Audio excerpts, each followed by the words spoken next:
NBA Prize Picks second half season points. Let's get after it.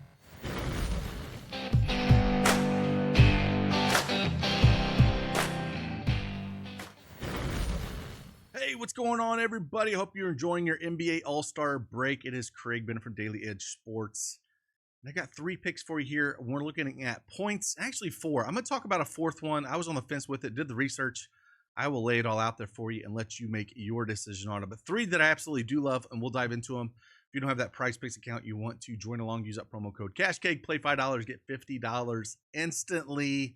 And also, if you're a first-time depositor, you are eligible for a free month of our elite package, which gets you access to picks, slips, and all the tools that we have for PrizePicks, as we have our custom projections, along with the plus EV stuff for PrizePicks. And we also have a Demon and Goblins tool.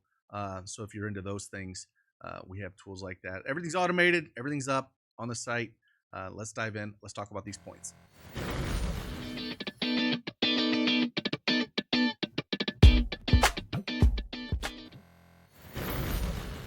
All right. PrizePicks desktop is up here. Again, I am on NBA Season 2. This is the second half of the season picks. And I know a lot of people enjoy these. And I think there's a few that we can dive into that have some value in them. And then again, the last one I'll talk about. You know what? Let's just start off with that one that I'm on the fence with. How about that? Let's just do that. And then I'll talk about the 3 that I absolutely love. But first one, 25.5 points. And the one I'm on the fence with, if you talk to see with assist, I like the under assist with him. But points I'm on the fence with here with Zion, because the usage rate is absolutely insane with him, right? That we absolutely know. He's without Brandon Ingram going over to Toronto. He has a 38% usage rate on average. Some games he's over 40%. He's going to have a massive usage rate. He's had 25 or more points in 7 of his last 9 games. And if we go back and look at 23-24, they were playing for the playoffs, so he played all the way through May. One thing that we do know, we have 27 games remaining for Zion. That we do know. However, 3 of those games are on back-to-backs, right? So we got a back-to-back February 27th, 28th. We got a back-to-back on March 8th and 9th, and then April 10th or 11th. Now, if we think he plays all the way through the season, that takes him down to 24 games, right? I don't think he plays in April, to be honest with you, and he could get hurt. So that's where my concern is. This is where I'm on the fence with this one. I don't know if I can pull the trigger. If I thought he was going to play all the way through April and we have 24 games, he's got to get 13 of them, I think he could probably get there. But if they ended up shutting him down because they're absolutely dead last in the Western Conference right now, they really don't have a lot to play for. They didn't trade him. If they shut him down, say in March, they have a total of 7 games in April. So if we take those 7 games, the 2 back-to-backs in February and March, that would be 9 games. That would put him at right at 18 games, and he's got to get 13 of 18. Could he do it? Yes. I'm just concerned with the back-to-backs. How long will they truly play him? Always an injury risk. But I just thought I'd lay that out there with him. Let's go to the picks that I absolutely do love and dive into those right now. First one, we're going to head on over to 10-plus points. There's 2 of them that I like here, and then there's one I like for 30-plus points. 10-plus points here. First one, we're going to go to Kel'el Ware here with no Jimmy Butler in this spot. They've been running a lot of, 2 big men. They'll run him out there with Bam, and right now Miami in the East is sitting right at 9, so they have a chance still to make the playoffs here. Or even a play-in, because they're really, if you look through Magic at 7th or 18 games back, all the way down to the Heat, they're 18.5 games back. So they can move up to the 7th real quick. So they have a lot to play for. You got 29 games left. He's got to hit it in just over half of them. And if we look at what he's done this season, where he's played 25 or more minutes, he has 8 of the last 11 games. He's had more than 10 points. So it comes down to those minutes for me, right? He played 32 last game before the against Dallas here. There was no Bam. But if he plays 25 minutes, no problem with this 10-plus points here. And again, I think Ware, even if they get out of contention somehow, we could see Ware playing down the stretch as well, being a rookie and getting some time. So I don't mind that, truly as well. Either side of it, I don't mind it, And playing along Bam doesn't change too much as long as he sees 25 minutes. This season, he's cleared 6 of 9 games playing alongside Bam for 10 or more points.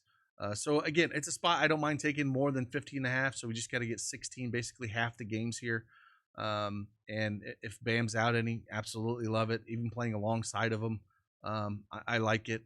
I do like their lineups when they start Ware and Bam next to each other.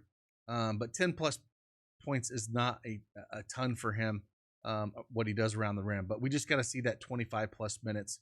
And again, for this season, we've seen him 25 or more minutes, basically after January 13th. He's played all the games after that. So we kind of can throw away all the stuff beforehand. And so I do like Ware more than 15.5, 10 plus point games. Second one we're going to go to Dalton Knecht. Now, if you would have told me this earlier, I probably wouldn't have touched this thing. However, a spot with Dalton Knecht, he thought he's going to be a Charlotte Hornet. So there's some definitely mending that needs to go on with Knecht and the Lakers. But he did play his first game against Utah on the 12th of February after that trade fell through with Williams and the physical with him.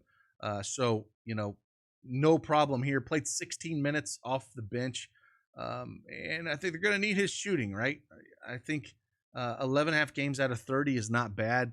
The Lakers are currently sitting 5th in the West. And the West is so competitive. I mean, honestly, outside of the Thunder, you look at the Grizzlies, they're eight games back, and then down to Mavericks in 8th or 15. So there's so much movement. They have to win each and every night. They've been playing great ball, the Lakers. They're 8-2 over their last 10 games. And Dalton Knecht, 11.5, 10 plus point games here.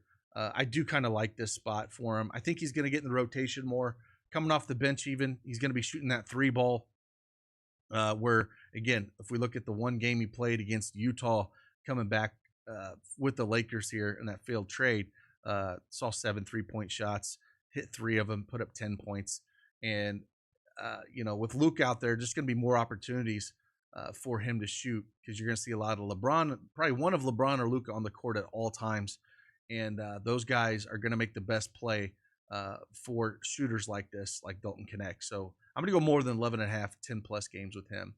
And then the last one that I do like, I'm going to go over in 30-point games. I'm going to go more than 6.5 for Tyler Herro. With no Jimmy Butler here, if we take him out and kind of seeing last 20, let's say if we look at the last, say 7, he's hit 7 30-point games in the last 14. So basically 50% of the games as last 14 games, he has hit 30 or more points. And there's going to be games where he scores 20 and does a lot of assists. And then there's going to be a lot of games where he just absolutely goes nuclear, like he put up that 40 spot in this last game that he ended up playing 40 minutes. So usage is going to be massive with him. With Jimmy Butler gone, he's going to take on more of that scoring load. I think as the season goes on here, the Heat, again, they're 9th in the East. But again, there's, from the 4th to the 9th, there's only 5 games separating them. So there's a lot of movement within there. They haven't been playing great ball. They're 4-6 their last 10. But having Jimmy Butler move on and go to Golden State Warriors, it's just going to open up Tyler Herro to do more things and put that scoring load on his back, I think for sure. And, I think as he gets used to playing with, some of these other guys, we're going to have, Wiggins going to come over and play as well, with Miami, and he's going to take on some scoring. And so there's going to be games where he goes nuclear, and then there's going to be games where Wiggins gets off here.